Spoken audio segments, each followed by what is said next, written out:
Bonjour et bienvenue sur cette nouvelle vidéo de h7g6.fr. Aujourd'hui je vais vous présenter le module de dimensionnement de patins à billes et à rouleaux. Donc avant tout on va lancer le module dans dimensionnement puis guidage dynamique. Le projet, on va réutiliser notre projet fictif, la machine mobile player. On va appeler notre ensemble guidage contrôle remplissage, quantité 1, puis on valide. Alors on va avoir la masse sur l'axe Y, c'est-à-dire l'axe perpendiculaire au-dessus du rail. Ensuite, on va mettre 2 rails avec 2 patins par rail, c'est la configuration qu'on utilisera le plus souvent. Ensuite, on veut des patins à billes. Si au final on trouve qu'ils sont un peu justes, on pourra mettre des patins rouleaux à la place qui seront plus rigides. Et la taille de patin, on ne va rien saisir pour le moment car on n'a pas d'impératif là-dessus. Maintenant, la durée de vie. On va mettre 60 000 heures, et si on préfère, on peut également indiquer une durée de vie en kilomètres. On va indiquer une fiabilité de durée de vie de 95%. Ensuite, le type de charge. On va mettre petits à-coups ou vibrations légères, et comme paramètres, quelques paramètres de charge sont incertains. Ces paramètres vont permettre de calculer le coefficient de sécurité statique requis pour l'application. On valide, et on arrive sur une nouvelle page où on va saisir la géométrie du chariot, et surtout toutes les charges qui sont appliquées. Alors on commence par des entraxes entre patins, ainsi que la course totale qui va permettre de choisir la longueur de rail. On va mettre un entraxe de 160 en Z et 120 en X et une course de 1400. Ensuite, la partie un peu plus longue à remplir, les cycles. En règle générale, votre chariot ne se déplacera pas tout le temps à la même vitesse sur les mêmes courses avec les mêmes charges sans jamais faire de pause. Enseigner correctement les cycles va donc permettre d'optimiser le dimensionnement du système et le calcul de sa durée de vie. Donc pour chaque cycle, on va renseigner la course associée, la vitesse à atteindre et l'accélération. Le temps correspondant sera calculé tout seul. On va également indiquer la masse W du chariot et les coordonnées I, J et K du centre de gravité par rapport au centre du chariot, comme spécifié sur le schéma en haut de page. Si besoin, vous pouvez bien sûr indiquer des valeurs négatives. Ensuite, si vous souhaitez ajouter une charge additionnelle, par exemple l'effet d'un actionneur, vous pouvez en indiquer en cochant la case ici. Vous saisirez ensuite les composants de force correspondantes sur les 3 axes ainsi que les coordonnées du point d'application. Ensuite, si vous le souhaitez, vous pouvez ajouter des cycles de pause où il y aura juste la durée de pause à saisir. Donc voilà, on a rempli la totalité de notre tableau. Pour rappel, sur chaque projet, vous pouvez indiquer des notes qui sont visualisables depuis tous les écrans de dimensionnement en cliquant ici.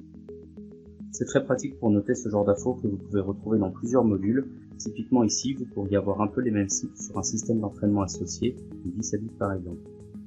Pour remplir mon tableau, j'ai donc utilisé ces valeurs, donc un mouvement de 100 mm puis 4 cycles de contrôle de 2 secondes, donc mes pauses, avec 400 mm de course entre chaque ligne, avec les vitesses et poids qu'on a ici.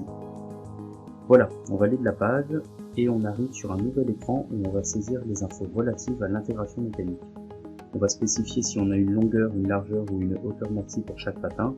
Donc par exemple ici, on va mettre une longueur max de 100 mm, bien sûr la largeur, et une hauteur de 50. Ensuite, la fixation des patins. On aura soit fixation par le dessus, donc ce sera des patins étroits, soit fixation par dessus ou dessous. Là, ce sera des patins flasqués avec des taraudages. On pourra fixer soit par le dessus directement dans le taraudage, soit par dessous avec une vis plus petite. On va choisir une fixation des patins par le dessus et pour les rails également. Ensuite, on va indiquer la précharge souhaitée pour le patin.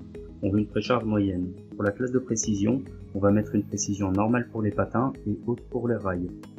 Petite parenthèse, mais comme toujours, si vous souhaitez de l'aide pour remplir ces champs, vous avez régulièrement des petits encarts comme celui-ci pour vous aider, et vous pouvez également ouvrir un fichier d'aide complet en cliquant ici en bas à gauche de la page. Voilà, on valide la page et on arrive enfin au résultat.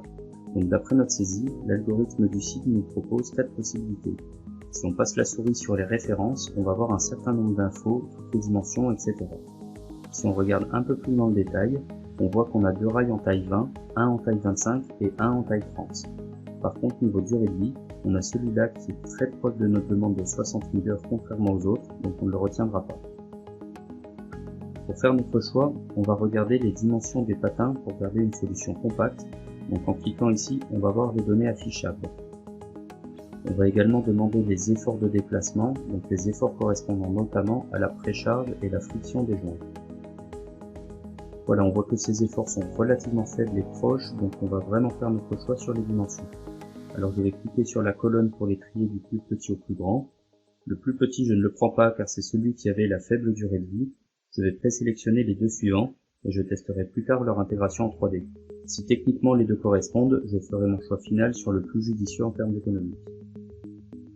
Voilà, donc on ajoute ces deux références à notre projet et ça nous ramène sur notre projet de test avec tous ses composants, les entraînements, les capteurs, etc. Et ici on retrouve notre système de guidage. Si on clique sur la petite calculette, ça va nous afficher des détails techniques sur la solution. En fait, c'est ce qu'on retrouvera dans la note de calcul. Donc on va valider notre projet et ça va nous permettre de télécharger le dossier technique.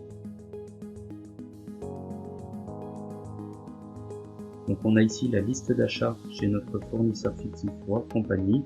Si je l'ouvre, voilà, entre autres, je vais retrouver mes guidages avec le prix s'il est disponible. Ensuite, dans le dossier guidage contrôle remplissage, je vais retrouver ma note de calcul pour chaque référence sélectionnée, sur laquelle on va avoir un rappel de ma saisie et bien sûr les résultats des différents calculs. Donc les dimensions du patin, les charges équivalentes qui ont été calculées, la durée de vie, etc. Voilà, j'espère que cette petite vidéo vous a plu et si ce n'est pas déjà fait, je vous invite à vous inscrire sur le site et à suivre notre page LinkedIn et YouTube. Bonne journée et à bientôt sur h7g6.fr.